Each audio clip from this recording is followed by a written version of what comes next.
היום הורים מבקשים לחשוף את התהליך שלהם, כדי להגשים לבן אדם האחר את הפחד הזה, כדי לראות שזה לא לטפל בבעיה, זה לעזור לילד שלך.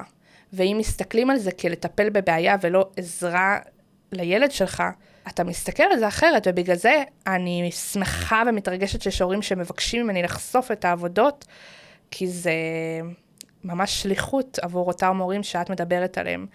ומאוד קשה לי לקבל את התגובות האלה לא של המטופלים, של אנשים מהצד שרואים את זה. למה אני חושפת? אני חושפת כדי להנגיש את עולם הטיפול, הכל באישור מההורים ומהילדים. הילדים יודעים מזה, אני לא מצלמת בלי ידיעה, אני מנסה כמה שיותר לשמור על פרטיות, ובחיים, אם ההורים לא בעצמם מעלים, כי זה קורה, אני לא מעלה תמונות פנים, ואני חושבת שמאז שכאילו באמת פרצתי באינסטגרם, והצלחתי בעצם להנגיש את העולם הזה, אני מקבלת המון הודעות של איך אני יכול לעזור לילד שלי.